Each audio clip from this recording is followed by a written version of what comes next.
Hi, Internet. Hello, Internet, too. How's it going? And yet I sit here waiting for a response. Matthew, how are you doing? Well, I'm good. I just finished cheer wine and from North Carolina and a cookout burger from Virginia Beach. So I just had a multi-state meal. Huzzah. So everybody, today we are getting together to talk about the topic of movies, not just our favorite movies, about the art of movie making itself. Last episode, Andrew, you know that we talked about like our stance for fiction in general, Indeed, we did. and we had more of a focus on literature, which isn't really fair because we're more of a multimedia channel, and I think that really works for us. So, like with film, it's a different media, but I still think it kind of works the same. I think with film, it's harder to do specific things because of the random nature of live action. Animation is difficult too because it takes forever to do things. And if anyone, watched Studio Ghibli, and we do, especially since we're thinking of perhaps seeing the re-release of Princess Mononoke in theaters around us. We are thinking about it. It'd Oh be yeah. fun. It'd be fun. Anyway, it's hard to do precise things in film, like explore philosophy, have consistent psychology, realistic psychology, just a logical storyline. Hmm. And as for the writing style, I believe that for movies, it's kind of like the cinematography. And I'm actually, since fiction is ultimately fake, I'm also okay with sort of cinematography style you see in real life, near noir, color noir, I don't know, like something you see in like American Beauty. You get the picture, like Citizen Kane, like The Third Man, that kind of thing. I wish that every film had its own unique style to it for cinematography, like what David Fincher tries to do. I think it equates to unique writing style, and I think every film should have it. But that's not really what I'm going to talk about. What I'm going to talk about is how film gives information through imagery, because film is a visual concept. It's a visual medium. Like I hear blind people who I know say that Hmm. they're missing out on a lot. That's what they really miss out on. Like it is a you go to see the movies, you don't go to listen to the movies. So imagery It's is, true. yeah. Andrew, you wanted to add something? No, I was just saying that's true. That seems true. Yeah, I mean, I mean, because you want visual. The one that I'm thinking of most when you think when I think of visual imagery, the movie that immediately jumped into my head was The Night of the Hunter, with its yeah, use of light we and darkness. yeah. If anyone knows my DeviantArt page, Steer Pike Official, that is like on my top 10. Like that is probably like the best, my favorite example of black and white cinematography. Like that is like that movie doesn't really explore philosophy, not very deep movie, very atmospheric, but like that would be an example of what we're talking about right now, The Night of the Hunter. So as film go, it's a very complicated issue, imagery in film theory, but I'm going to introduce two schools very quickly. There's basically two ways of meeting out like how imagery can face film. The first one is how Stanley Kubrick did 2001, that it's a very pretty film. It's very precise, but ironically, he said that you can basically interpret it whatever way. I mean, like the main story, it has a different interpretation, but it's slow and moving. It's a bit vague, so you can allegorize it pretty vaguely, and that's the kind I don't really want. Another sort of where this comes from is the school of thought that is in art in general called surrealism, and someone who did this very well is the filmmaker from Chile, Alejandro Jodorowsky, whose movies I like the most because he kind of dips into this next category of imagery, which is like films by Terry Gilliam. What Terry Gilliam does is he's kind of, if everyone watched Federico Fellini, which you don't really have to know that name, but in summary, his films, what Terry Gilliam does, like uses set pieces and things directly. Like in his film Brazil, which is probably my favorite film of all time, he uses things like, it's very hard to explain because this is a podcast, which is kind of the magic of his movies. Like all his films exist in a fictional space, and in Brazil, basically everything takes place inside, and it's hard to explain. Everything's basically a set piece, like what you see in a Tim Burton film, a Fellini film, like a cartoon, but it's live action. and everything basically has to be assembled from something. So you get every like nothing is like a location shoot. Everything is a set. So everything's a created world. So you get certain imagery. Like you have his. There's one scene where the main character in Brazil, Sam Laurie, talks to his mother, and she has plastic surgery, and it's obviously supposed to be fake, and like he has her doctor has her like pulling out his face. So, and there's more images like this, and there are images of consumerism, and they're throughout the film, but they're all like trying to put in naturally, like they're in the sets, they're in like posters in that world, they're talking about directly, they're all intentional. They're very, Gilliam films are very controlled. And the imagery and they're all doing visually, like they're posters, they're like scenes like that, they're like in the dialogue, they're all supposed to be intentional and they're all very controlled and visual. Everything's direct, but it's not on the nose. When someone explores philosophy in a film, it's different than in a book because at the end, like one of the film's themes is Descartes' skepticism because the main character Sam is constantly dreaming that he's in like a world of his own. And to kind of spoil a little bit, at the end, he kind of thinks he's like escaped from something bad, and then he doesn't. So he wakes up. So like at the end, it could be like, oh, it's just dreams. Like it's a film about dreams, and it is. But it could also be a little bit relative that it could was Descartes skepticism too. Like it discusses that, and it does. It's a little bit of the relativeness. It's very direct. And just for anybody who doesn't know or might be a little vague on what you're talking about, myself included, by Descartes skepticism, you mean Rene Descartes' questioning of how do we know what we know, or how do we know what is real? How we know is real, and the fact that consciousness is the only most known thing. It's like the most known thing in the universe. To, like everything is at the very least, everything is relative to consciousness. Okay, so that the character is questioning, or are they confirming that? They're confirming it because reality is constantly changing and shifting from the perspective of Sam Laurie. Okay. So that's how I like movies done when they come to imagery. I could never probably make a movie that's like Fellini or Terry Gilliam, but that's how I would like to treat imagery in a film. Like it's just relative enough that it can tackle several themes at once through one scene or collection of scenes. But the exploration of philosophy is everywhere. Like J.G. Keeley, one of my favorite quotes is that the way that you know a piece of fiction explores philosophy is every single element in the fictional work has to do with one theme, because especially in film when you're editing, certain things like don't belong there. The film would be like 5 hours long. Like you had to pick and choose elements that like go with certain things. Like if you're making a prison film, it's only going to be natural you're going to talk about themes of freedom and slavery and bondage, like those things together. And that's how I want to do imagery and information and the processing of information in the film. And just for a quick recap, that's how like Terry Gilliam, he was one of the Pythons. He was part of Monty Python. You know who this is, right, Andrew? Yeah, I do. I don't want to talk about it more because I think the common person doesn't know like what I'm really talking about when I talk a lot of about people Terry do. Gilliam. Okay, so like, have you watched Monty Python: The Holy Grail? I've seen bits and pieces of it. Interestingly enough, for an ethics class.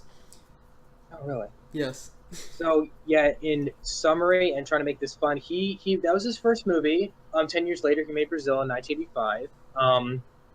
Part of the Python group, Monty Python, and he made probably my favorite film of all time, at least to this day, Brazil. It's very Pythonistic. It's like a comedic take on 1984, if that's even possible. And It's possible. It's possible they made it into a board game called Paranoia. okay, there you go. I think it's Paranoia. I have to double check that at some point. So without spoiling it, that's why I like it. And Andrew, I would actually love to watch it with you one of these days. I have it on like Criterion and everything. I'd enjoy that. I mean, I have time usually. So that's my number. Are we just making our plans on the air at this point? Organizing our social lives. Maybe going to this movie, and we'll be going out for hamburgers afterwards. If anyone cares to join us. We're not that famous yet. We're not that famous yet to have our burger in. I'm sorry for any clanking. I have coffee over here. And for an honorable mention, my number one, like of like, it's funny. I have a main list, and they have like a list of 20 movies, just an honorable list. But the only one I'm going to talk about is, I swear, Cloud Atlas. And that doesn't really. Well, I don't know if it could be said it explores philosophy. Maybe it does, but it's. I would say it's not the point, but it's not as much of a focus. And I don't know if someone like J.G. Keeley would like it. It's based off a book that's not too long, but I'm not gonna go into it yet. It's like I guess I could ruin it a little bit. Basically, it has to do with 5 stories set over 500 years that are intertwined, but it's done like one after another. So you kind of pay attention, like the stories parallel each other.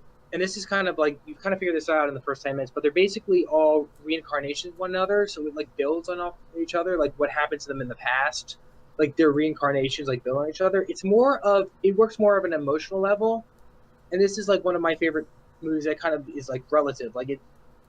It's like it works for relative reasons. Like it's very emotional. It feels good. It's a fun kind of movie. It's funny some places. It's sad other places. I've gotten mixed. I've heard mixed bag reviews about that movie. I will say The movie, not the book. Yeah, no, I've never read the book. My favorite part about it is, and again, this is relative because sometimes stories being complex for their own sake don't work. But it's probably the best use of story I've ever seen in a film, and possibly a piece of fiction. Like books like Titus Brown, I love, but they do not excel in the fiction category. They're more like movies like Blade Runner, the first Blade Runner. Like they're just slow art house pieces that like have you dwell on how beautiful the scenery is. Like Cloud Atlas, you But can't. do they say have that Harrison about Ford in them? That's the important no, part. but they have Tim Tim Allen? no, they don't have Tim Allen. Tim Yeah, that'd be Allen. great. Tim Allen in Blade Runner. That would. You're gonna crack up on. No, that wouldn't work. They have Tom Hanks in Cloud Atlas, is what I I meant to knew say. that. I knew Tom Hanks was in Cloud Atlas. And Hale Berry, her only good film role, I hate to say. It's what it looks Wow. like. Harsh on Halle Berry. That I know of. She was in Catwoman. I know. That's why I said. Sorry. You know. Okay, I'm done. She was decent in that one Steven Spielberg show that like got canceled recently. But Who was that one with the thing that some people liked and a lot of people hated? Jupiter Ascending? No, everybody hated that. No. There was a thing with Halle Berry. I don't remember what it was. It was. We talked about it in. I took an acting class, which somehow counted as a literature credit in college. I don't know. No.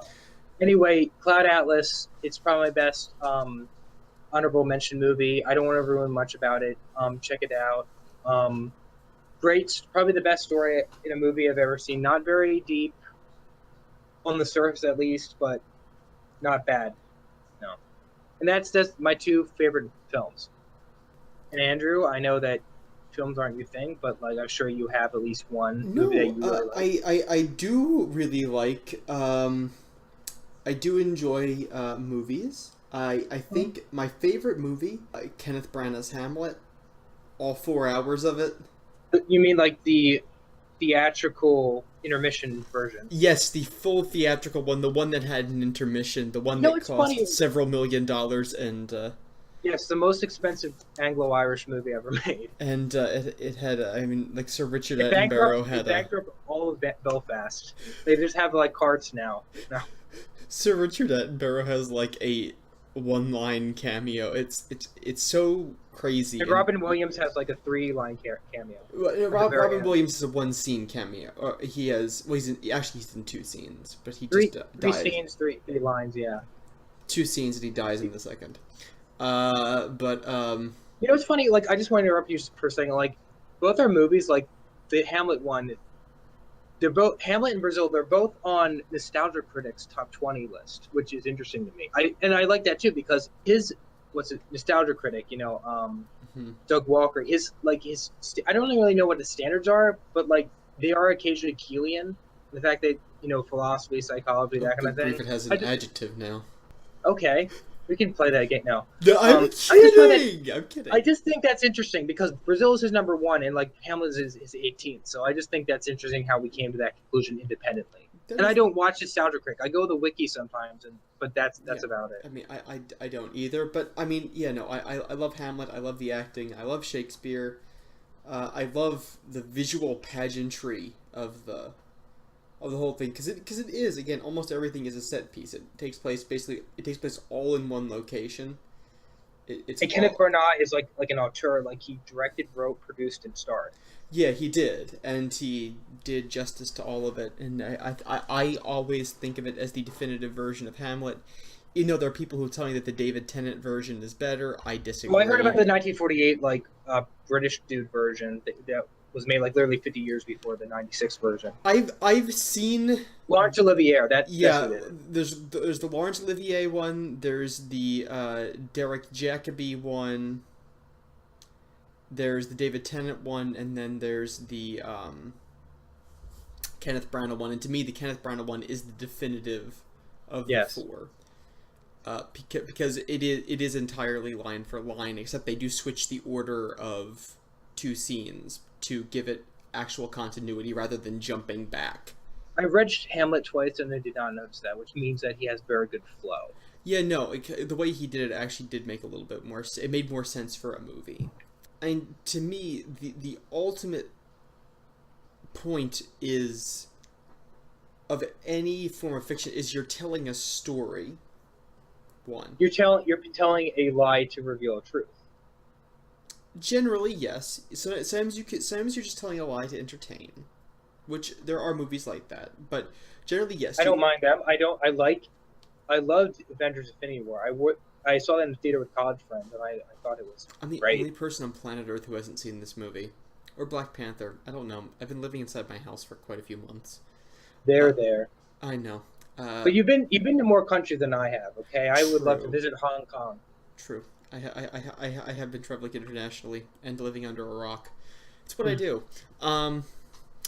So Movies, fiction. they're things that we do. So anyway, fiction is. I would generally agree with the statement. It is a lie to tell a truth, even though I don't necessarily agree with that, because I'm not entirely convinced that fiction is a lie. Because fiction is simply an imagined reality inside your head expressed truly on paper.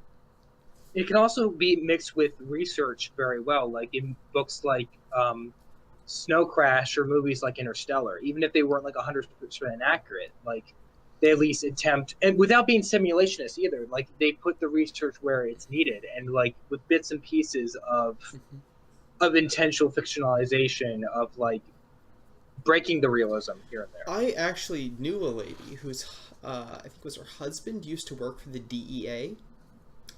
What's that? The DEA, the drug and alcohol Drug enforcement. and Yeah.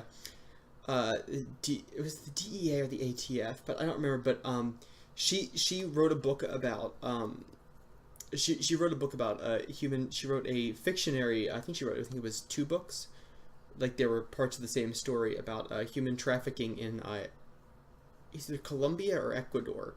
And she had done so much research that she actually got interviewed by the CIA to see what kind of information, like cause they thought she was actually like a spy of some kind, because she'd researched so well these things. I love fiction like that. I read Interstellar. Actually, the black hole model for Gargantua actually gave researchers new insights on how like accretion disks work or something. That is the level. It's not for everyone. Yeah, but that's like. That is what fiction can do best. One of the things. And not all books require it. Oh, definitely. I mean, it's like, like if you're writing if you write a fantasy story, like unless your story is about a blacksmith, you don't need to have you don't need to describe and the bellows such as the ones designed in Belgium in the 1400s. Yeah. We're not Robert Jordan or J.R.R. Martin. Okay. Oh my word! That's exactly what I thought when you said sometimes it's too complicated for its own good. I'm like, Game of Thrones. It's like it's so detailed and complicated, and then it'll just like do something else entirely. It's like we're spending all this time establishing this, and this, and then they all die. I have a conspiracy theory that maybe George R.R. Martin's parents made a blood covenant with the paper, some kind of paper company in Georgia or something. No, like you gotta wonder sometimes, It's I will write the 3,000-page fiction book. You never know. You never know. You never did. Did you ever see the epic rap battle between George R. R. Martin and J.R.R. Tolkien? No. That was a funny one. I'm sorry. I have no idea what that has to do with anything, but it was funny. So, George R. R. Martin is like where laziness meets like machoism in massochoism or whatever. it's like In fiction writing, it's like amazing. it's like there's an incredible attention to detail, but it lacks punch. Oh yeah, I just from reading about it. I mean, it's detailed and impressive. Like the world he created is incredibly impressive, but it's also like, why do I care? Why am I here? There are no likable characters, and I feel like we're making up for there being no likable characters, Yeah. and we're lacking like the emotional punch. We're making up for it with, it's sort of with all over the place intrigue and blood, guts, and sex. Yeah, not to mention it does have sort of the I think a lot of people are really just attracted to the explicit content that you get of like a hip hop mixtape from today. I do have to say, as somebody who listened to the first book on tape, there are parts of it that are very attractive, but then eventually, once I started to get in towards the end of the story, like towards the middle end of the story, I'm just like, this has got to be over. There's like 7 more of these. There's got to be. It's like I was unable to stay. I was unable to be interested. I mean, I know it's not for. I know, I know it's a very popular series. I'm sure we're gonna get some flat back for this. But yeah, no, it's not for me. I ended up not enjoying it at the end. So it was just. I haven't really said anything. I've only read Keely's review of it, so I'm not going to really say anything. And we're running short on time. I'm curious. So. I just want to hear, what does he think of it? I'm just curious. One of his big, and he's kind of a little bit nitpicky. He's not. I don't consider him nitpicky because he is kind of like into history. Like one of the things that really let him down was there's nothing fantastical about Great Game of Thrones. Like Right. There's so much shoehorned modern day psychological ads. I'm not talking about like the shoehorned English language profanity phrases and the approach to sex and violence. I mean, there was that back then, but it's very exploitive. Like kind of like George R. R. Martin's content approach to fantasy is like a 70s exploitation prison film versus like a book like The King Alpha's Daughter is to Shawshank Redemption. You both have these rated R movies about prisons, but like they take the content differently. Like it's not a focus on. I mean, just Shawshank Redemption as an example, and not to mention the fact that the world building is slow and calculated and scientific, and and that adds to like a very unscientific prose style. Not to mention just the fact that like how long it is and like the detail is endless. And just to go on a little bit farther, the last question thing was what you're talking about earlier is he lazily takes characters that are interesting and kills them, which is laziness, as you know, because as a writer, you're not bound to place and time like we are in real life. Correct. You can go back. You can go forward. You can go forward, yes, because if you want to finish a character's storyline, you can go basically anywhere. You can even have like his friends talk about him and reveal certain information. And you can even like there are. I know there's always been a conflict among writers, but I don't think there's anything wrong with saying what the character's feeling, like as in their internal dialogue, to reveal something about them. Like, yeah, it's tricky because like sometimes like you need to know, like I could never really do it because it's just hard to like know when you should do it and when you shouldn't. And then once you establish you can do it, like certain reviewers might like, why didn't you for this time or that time? And sometimes it's like, well, I don't know. Is there even a right answer to that? Like I could never do it. It's not easy. I mean, I'm not sure I'd call it laziness, but it does get boring sometimes. And the other film I really like is Mr. Smith Goes to Washington. That's like my second favorite movie of all time. I just really like that movie. I don't have any deeper philosophical opinions about it, but it's a movie about doing the right thing. There we go. Okay. That's fair. It's a movie about preserving virtue in a sea of iniquity. It's very optimistic and it is very idealistic too, but it's not it's not impossible, but every film could not be it. I do agree. There is something to be said. I mean, And it worked back then more than it would now ever. Like, it would never work today. yeah, no, it would not work today because people don't know how to do optimistic anymore. Because it's either absurdly bubblegum pop candy, or it's gloom, doom, and death. There's like I think everybody That's forgot true. how to do. I think everybody forgot to do a reasonably good ending in a movie. It's either Fantasyland or there's been no progress since the Middle Ages, which is, I don't even know where people get that from. I really don't. Like, you own a house, you don't farm. You can go sustain yourself off of being. You aren't dying of Talking. gonorrhea.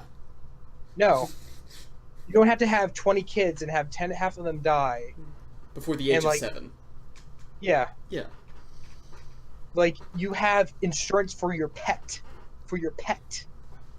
And you have a hospital for your pet. Your cat is worth more dead than most of the net worth of everyone in the world who wasn't royalty up until, I don't know, probably around the 1700s. Oh, heck yeah. Yeah. So, okay, that was probably a little over the top, but you know what I'm getting at.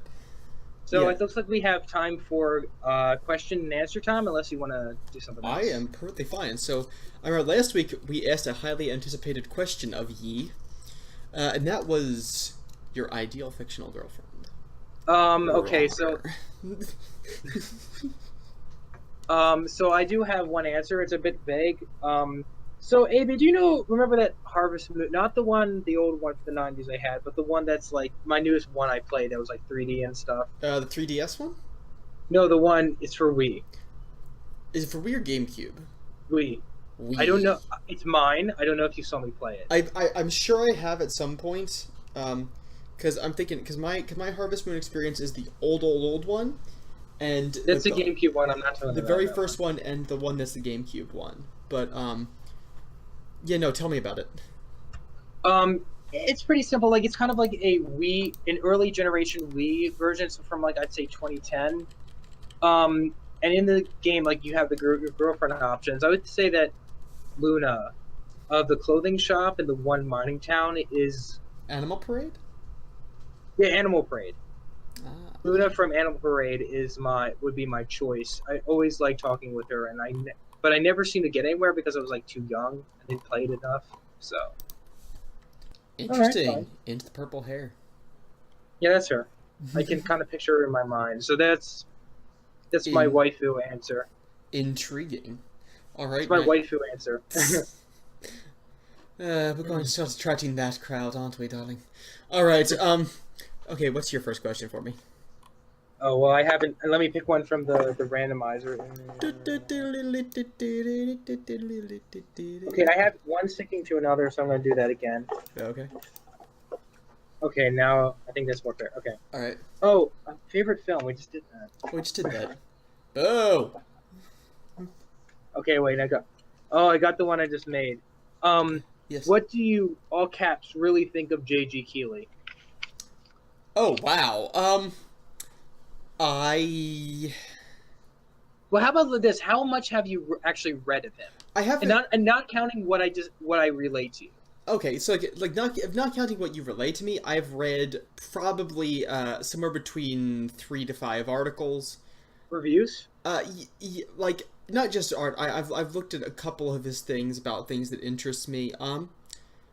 I think he has some. I think he has some valid points. I don't necessarily like how he. I don't necessarily like his grading scale because I think it's a little. I think it's both one-dimensional and slightly incongruous because I think you need something. I think you need a little bit more. I think you need a little bit more depth. I think you need some more numbers. I mean, I personally, when I personally grade things, the way I like to do it, I like to break it down into a basically, I take sort of the statistical approach. This is probably why I like baseball so much, and I like toying with baseball numbers. So I like breaking it down to like 5 categories, and then each of those categories has subcategories, and then their total scores add up, and those total scores make a total score out of a perfect score. So do you think you still believe in his grading system, but not his standards? I think he has high standards. I don't necessarily agree with all of his standards, but He has I very high standards. yeah, I know. I know I do rag on him a little bit, but it should not be taken for general negativity. It I mean, is. for like his 5-star books, like that's very hard to get because like you Yeah. have to have a unique writing style. Like you can count it on your fingers. Like Melville, he has Dunsany, Melville Pete, was pretty cool. Milton, as in John Milton, he has on Milton, there. a heretic, but an interesting heretic. Shakespeare too. So a couple of guys, like 5 English dudes, an Irish dude, Five English dudes. and like 3 Americans. I don't like the point is If like you ever open a fish and chip stand with a literary theme, you can call it Five English Dudes. I see where you're going with that. There we go. Okay, so It's not general negativity. I think it's somebody with. I think it's somebody who I would disagree with on many issues. I know I went a couple episodes ago. I went on a rant about his standards for fantasy because I feel very strongly about that. But it should not be taken as any personal animosity. And would you ever communicate with him on like Goodreads or something? Not have like a red phone interview episode with him. I'm not the kind of person that. Not debate Yeah. necessarily. No, not debate. I mean, like We had questions and stuff. Oh, well, I might if there was something that struck my fancy, but I'm usually not that kind of person. Like I don't comment on YouTube. Neither am I, because I would have nothing to contribute. Yeah, I'm not that kind of person. But I mean, if the opportunity ever arose, I wouldn't say no. I know I did go on a bit of a rant, but it is not personal animosity, and it's definitely there's, and you know, I do respect his opinion in as much as that it is his opinion. All right. Okay, so here's my one. Instead of drawing randomly, I thought of this one actually just before we started, and I like it. This very might have to much. be the last question, even though it's uneven. Oh dear. Okay, well I'll make it quick. This is like a All right. one-word answer. If you had to sit on an 18-hour plane ride next to one fictional character, who would it be? 18. So would it be like to Hong Kong? 18 said, yeah, basically yes. This is basically my flight next to Hong Kong, sitting next to a Taiwanese guy who definitely did not speak English. No. It's funny. Like the books I read, it's like not so much they're interesting people, but they do interesting things. That's interesting. Because I interestingly enough had one person in mind. For me or for you? For me, I was considering for you, and then I had one, then I kind of threw it out. I was going to say that my personal choice for me is I'd pick either Frodo or Bilbo. I'd pick one of the Baggins. Pick one of the Bagginses, because then I'd have extra foot room, and then I'd have like several hours of interesting stories.